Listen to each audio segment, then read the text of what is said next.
Greetings and welcome to the Soul Logistic Radio Show podcast. I'm your host, Doug Evans, the unknown icon. Some folks call me Hannibal Smith. I got the minister of information, the straw that stirs the drink, the movie critic, VCU's own hip hop professor, Fat Time in the building, and we got HBO Continental Super Middleweight Champ, Immanuwel Aleem on the premises. What's popping, bro?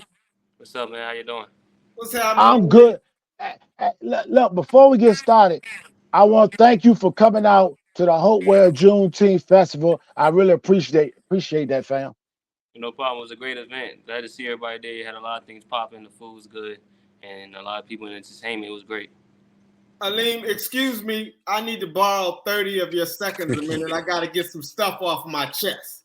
Go ahead. So the first thing I want to get off my chest is, look, stop asking me about the Drake and the daggone Kendrick battle.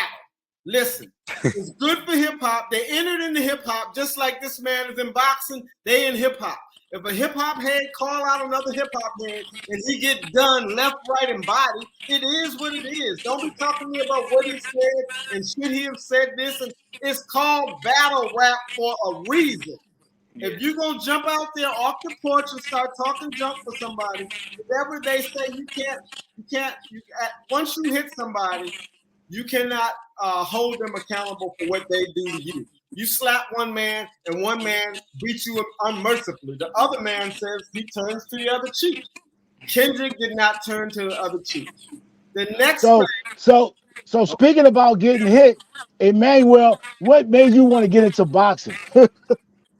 It was my brother. My brother is the reason why I'm into it. He asked my father about finding the gym for him. He wanted to do something new. My brother just always liked to do unorthodox things. Everybody was playing football, basketball, all the common sports, and he just wanted to try something different and get into boxing. And I was a fighter who just fought a lot at home, fought in the streets, fought in school, and boxing was something that just made sense at that time. So you was fighting already, and he said, hey, I might as well add some rules to this and get in the ring, train for it, and do it seriously. Yeah, I mean, once you get in there and you see, I got in the gym, I think a day or two, and I seen it, I said, I don't have to get in trouble. I get to hit people and get a reward for this, It's different when you get suspended and you get in trouble out in the streets and stuff like that. When you get a reward, it's kind of like, okay, I can do this. So what's the training like? Because I know if you're in a rap battle, you just sit at home with a pen and paper and write a whole bunch of words down. When you're in a battle in the ring, how do you mentally prepare for the challenge that's ahead of you? Because you're going in there, yes, to fight, but really to box. So how do you mentally prepare is my question, and I have a follow-up once you answer that.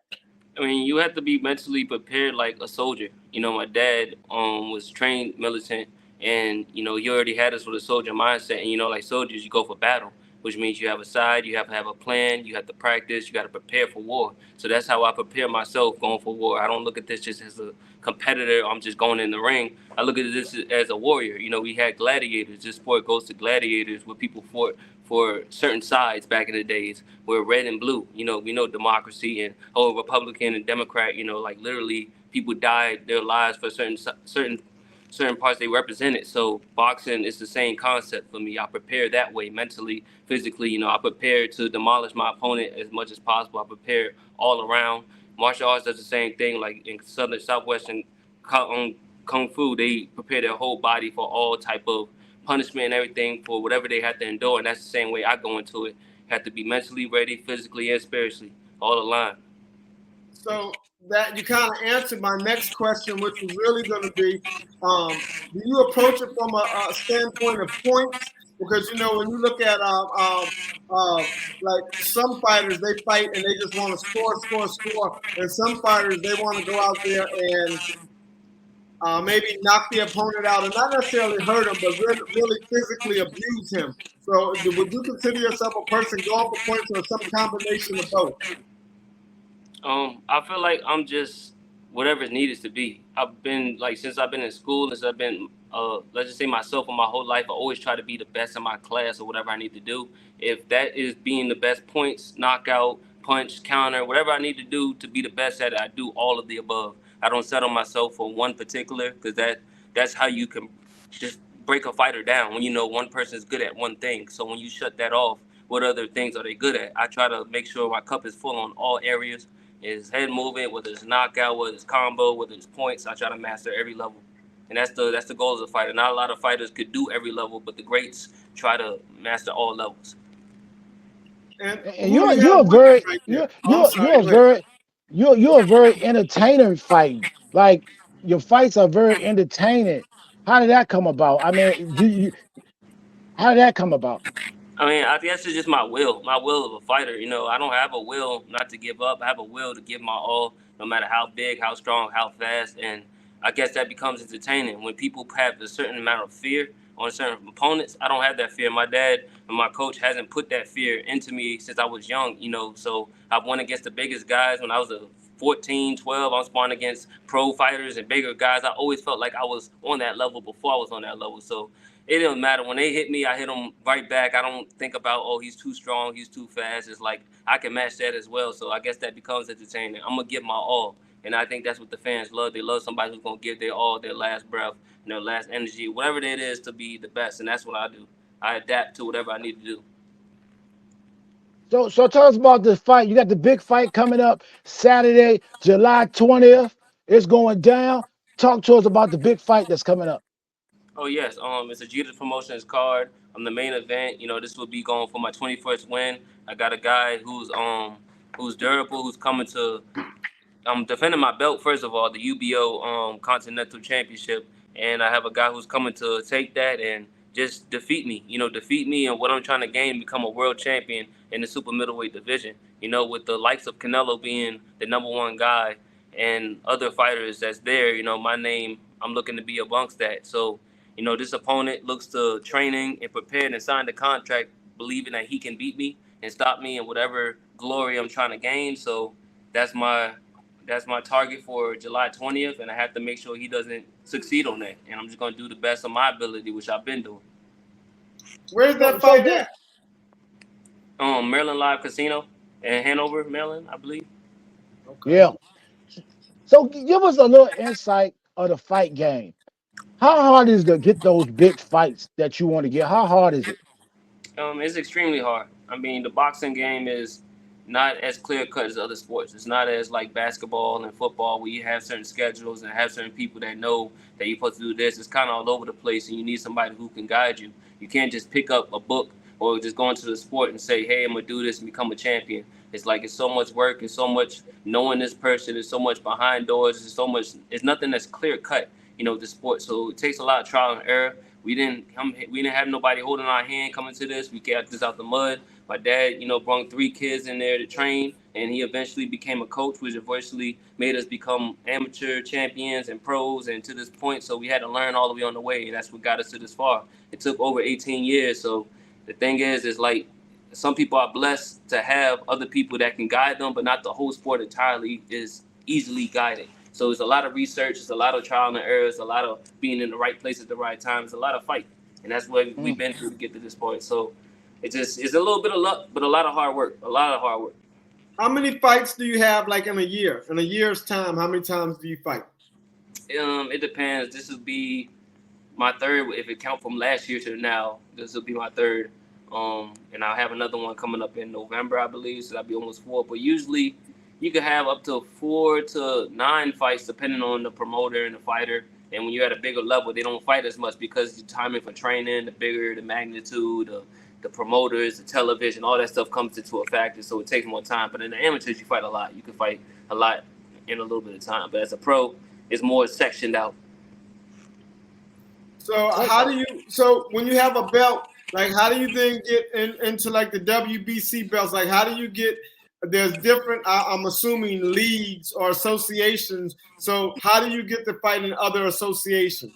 Do they have to come these sanctioning bodies have presidents, these sanctioning bodies have rankings, and then you have to be able to get to these rankings. And First of all, you have to know which ranking gets you to certain rankings, because there's other regional belts and state belts. Sometimes a Virginia state belt can lead you to a regional belt, which can lead you to a continental belt, and the international belt that leads you to a world title. And through these pathways, you're supposed to have presidents in between these pathways that link you into these, and certain fighters that have certain rankings. So when you beat these certain fighters, you're supposed to obtain a certain rank that gets you into these rankings, so you can move up. So, but like a lot of fighters don't even know that on the aspect. The average boxer doesn't know how to go through that pathway through fighting to know through certain rankings. Sometimes they just get a ranking and then they let their promoter or manager handle the rest of it. But that's pretty much the way how you get into these rankings. You got WBC, WBA, IBF, and WBO. Those are the four major sanctions. You got other ones with the IBO and other ones that's being created, but the main four has been those four. And once you get into the rankings, then there's a battle about, promoters and money and seeing the pot, seeing who can fight who. So even when you're there, it's not even a clear cut that you're getting a potential fight. So what's your goal? My goal is to become the super middleweight champion of the world. I'm ranked number 20 right now in the WBC. I'm ranked number 15 or 14 in the WBO. So now I'm trying to move up to where I can get one of these titles. I don't care if it's Canelo. I don't care whoever's beneath that, but I'm chasing for that. That's what I need, and that's what I want. Walk us through the mind of Immanuwel Aleem, Showtime, walking out to the ring. Do you still get nervous, or how do you feel? Get us in the mind state of Wait, first, what Immanuwel. song do you come out to? Oh, it depends on the mood. It depends on the mood, because every song to me has a story. It's a story that matches that song. Everything to me is orchestrated perfectly to my, liking, because my life and our journey has not been easy. So everything has a meaning towards it. And going towards the fights, I never really had fear. I used to get a little bit of butterflies, but it wasn't butterflies for my opponent. It was a butterflies for how much I'm gonna hurt my opponent.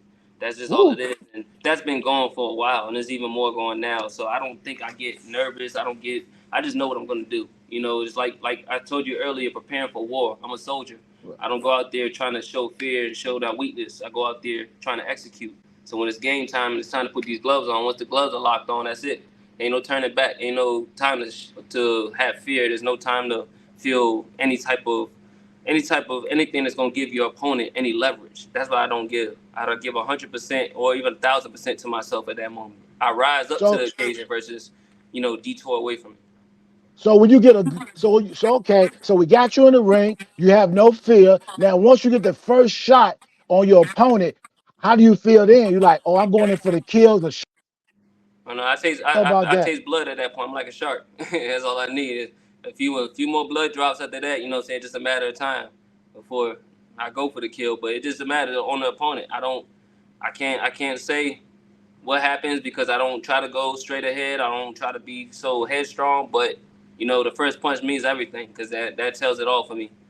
And not even a punch. Once I step into the circle, the square ring, this is my domain. I've been in this since I was 12. So once I'm here, I'm comfortable. It's my bedroom.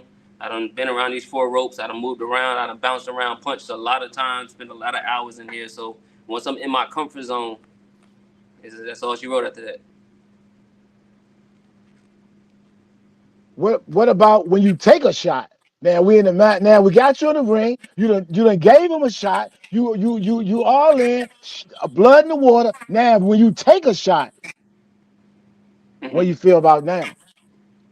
I mean, it's expected to take a shot, and once I feel a shot, for me, I've never felt nothing that made me, even when I lost, I never felt nothing that made me scared or have fear. It's expected. If you go into this sport thinking you're not going to get hit, you're not getting hurt, then you're in the wrong sport. I expect to get hit. I expect to see the shots. I expect the power, but I never felt nothing that made me terrified. I never felt nothing that made me not do what I wanted to do. It just, with time and experience, you just know how to adjust to it. You just know how to adjust. Okay, a shot comes, boom. That's why you prepare yourself for every aspect of your body to get hit, to get hurt, and you got to be able to adjust to that and use it to your advantage. So what's your workout look like? Like, what do you do? What do you eat? What's your diet like? Like, what do you eat first? How many calories you think you take in a day? What's your diet? There's a lot, man. You get my whole formula. Oh, okay. You don't want to, but you eat a lot, huh? I You mean, eat a yeah, lot. I make sure I just got a good diet, got a good balanced diet. Make sure you do this. I work out probably 2 or 3 hours. You know, we working on key things to make sure we prepare for our opponent. It's really strenuous and it's catered and tailored to our opponent. You know, Gotcha. depending on who our opponent is, that's where we go from there. We don't never look ahead. We on a regular day, we're working it out, working on all our tools and make sure things are sharp. But when we have an opponent tailored, let's just say if you was an opponent, we'll have to be tailored on you, your height, your what you is, and what we be working on, and where my keys would be. So that's pretty much how the workout would be. It can be very intense. So what's going to be the key to your success on your upcoming fight? Um, Don't tell him in case he's watching. Don't tell him like I'm gonna just be jabbing him with the left until he come and then I'm gonna hit him. But what do you you just think listening to my team. your key strength is for this one? Just listening to my team, listening to my corner, following instructions. That's the biggest thing as a fighter. You know, I follow instructions. That's one of my biggest gifts. And I'm going to execute like I've always been executed. We put a game plan together, and we're going to execute the game plan. We're going to work hard. I know he's working hard, and he got to be working hard because I'm going to bring it too. But that's So what it is. So listen, when you say listen to your corner, right? I hear the corner sometimes screaming like 3, 2, 7. So they telling you combinations. You really hear the combinations and are adjusting and throwing them? Is that something that comes with chemistry? Chemistry is the color. You could my coach right here, my father, could tell you more about how that works. But you know, it's pretty much chemistry. You have to build that. Everybody don't have it. You can get distracted by the crowd. It's a lot of things, but it's something you have to develop. I have a good, real ear for my corner. I know who I'm listening to. Well, now I'm glad that that's your father there because I got to pivot again away and ask a question because this is on everybody's mind and I don't want to sidetrack you. But the fact that LeBron has an opportunity to play with his son, I'm equating that much to like your father has trained you and now he's watching you. And I'm wondering like the joy for being able to not only box, but to train to get up and go to work every day with your father. Talk to me about how that feels because I heard Usher say last night, this is the year of the father. And I told my son there'll be nothing that I would appreciate more than for me and him to have that opportunity. So what's it like to go to work every day with your father? It's been great. I mean, my dad got me into the sport. He the one who found the gym for us. He the one who sat there and watched us train with every other coach over the years until he, took us and developed our own gym and became Ninth Dimension Sports Circle. And my father, studied and became the coach that he is now with 18 years of experience. So, I went and became pro, and he had my first pro fight with me, which is great. It was a great feeling. And then we later on got with a manager, and I had went another route with another person that wasn't my father in the corner for years. But coming back to my father has been even better because now he knows me. He knows me the best. We know how to switch from being father and son to coach and fighter. And he always taught me that from a kid, from just being militant, just being like a soldier, learning how to listen. So I listen to instructions whether I'm with anybody, whether I was with you or with anybody. He taught me to always listen to people. So I be able to listen and be obedient. But being back with him is like it's simultaneously. It's like things that's telepathic. It's things that we just know because now he knows my skills. I know somebody who knows my traits versus somebody who kind of knows it. Somebody who knows your ability is different versus, my dad isn't a type of fighter who babies me. He doesn't just look, oh, that's my son, don't hurt this. He knows what I'm capable of. He knows what I'm not capable of. So I can trust that. I trust that with my life because he gave me the life. Great. Can you explain to the listeners and the viewers what's a swing bout? A swing bout. A swing bout is basically, I've been in a few swing bouts where you're not scheduled to be on TV, but a fight might happen early as a knockout, or they might need a fill-in. Let's just say you counted an 8-rounder fight and a knockout happened in 1 round. Now you got 7 rounds to spare. So now you got a fighter who could come on, who's been waiting to get an opportunity to get on TV, and that's a swing bout. So if I'm usually going to be after the main event and fight at the end of the card, now I got an opportunity for people to see me. It's like it's like a golden ticket to get your chance to get out there. And sometimes swing bouts make champions, because it's fighters that nobody ever heard of, and they're like, oh, who's this guy? He fought after this person, and they get a chance to be seen and be, looked at for fans and everything. So that's what a swing bout is. It's like a 50-50. Once again, man, we thank you. Any last words you want to? Yeah, TV time. If anything you want to tell the listeners and the viewers? Make sure you follow my socials, Immanuwel Aleem, at Immanuwel Aleem on all of them, and my website, IATheChosen1.com. And if you want to come to the fight, make sure you get a ticket, and make sure you call or text 804-486-0104, and secure the tickets. We still got tickets. We got floor seats. So if you want to be closer with the team, make sure you call that number to get some of these floor seats and watch this title fight. This is my first regional defense of my title with my dad, in my corner, my team. Our gym, Ninth Dimension Sports Circle. I'm the first, pro fighter from this gym that's leading on to this legacy. So everything we do for it is history for here. Nobody has ever done this for where we're at. So it'll be great for everybody to come and be a part of history. So y'all be solidified forever. Well, hey, man, we rocking with you. Find them at Immanuwel Aleem on all. That's your IG, that's your TikTok, that's your X, and all of that. Yes. Okay. That's you can see it right there on the page, and the phone number is scrolling at the bottom. So again, if you need tickets, you can see the number scrolling at the bottom. Yeah, we're having a will call. If y'all can't get it on one hand, hit them up. Make sure we got a cash app. We'll have money sent or whatever, or Zelle, and we'll have it at will call for you too. So in case people don't want to come and get it, they can go meet at the fight. Hey, appreciate you, man. Appreciate you. Say it again. I'm sorry. How much are the tickets? $125. $125, y'all. That's a hell of a deal right there. $125. They fighting in Maryland. Get your tickets.